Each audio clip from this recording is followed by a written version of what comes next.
PCC రాష్ట్ర senior నాయకులు రామిరెడ్డి దామోదర్ రెడ్డి గారికి పిసిసి అధ్యక్ష పదవి ఇవ్వాలని తెలంగాణ రాష్ట్ర జేఏసీ చైర్మన్ సగర ప్రసాద్ కోరారు.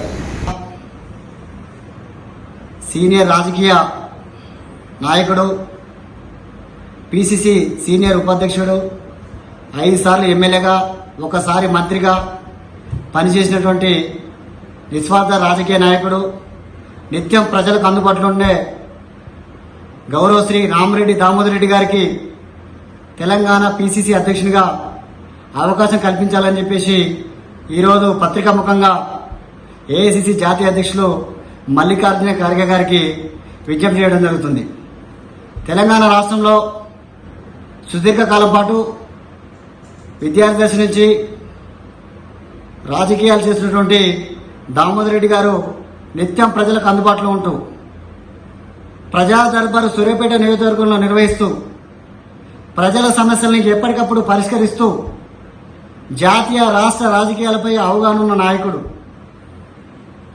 వ్యవసాయ కుటుంబం నుంచి వచ్చి పేద ప్రజల కోసం తన జీవితాన్ని త్యాగం చేసినటువంటి మహానాయకుడు దామోదర్ రెడ్డి లాంటి ప్రజానేతకు, ప్రజల సమస్యలపై పూర్తి అవగాహన ఉన్న నాయకుడికి తెలంగాణ ప్రదేశ్ కాంగ్రెస్ కమిటీ అధ్యక్షునిగా అవకాశం కల్పించాలని చెప్పేసి తెలంగాణ యోజన జేఏసీ పక్షాన ఏఐసిసి జాతీయ అధ్యక్షులు మల్లికార్జున ఖర్గే గారికి విజ్ఞప్తి చేయడం జరుగుతుంది.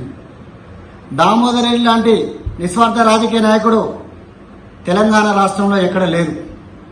తెలంగాణ ముఖ్యమంత్రి రేవంత్ రెడ్డి గారి ప్రజాపాలన కొనసాగిస్తున్న సందర్భంలో సూర్యాపేట పట్టణంలో ప్రతిరోజు ప్రజా దర్బారు పెట్టి ప్రజల యొక్క సమస్యల్ని పరిష్కరిస్తున్న తెలంగాణ రాష్ట్రంలో ఏకైక నాయకుడు దామోదర్ రెడ్డి గారు.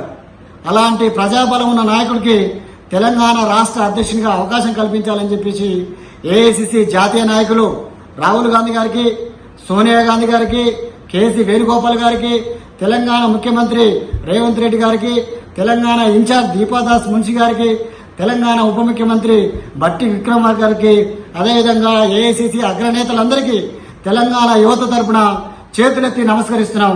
దామోదర్ రెడ్డి గారికి తెలంగాణ పిసిసి అధ్యక్షుడిగా అవకాశం కల్పించాలని వేడుకుంటూ మనస్ఫూర్తిగా ఆయనకు అవకాశం ఇవ్వాలని చెప్పి విజ్ఞప్తి చేస్తున్నాం. నమస్కారం.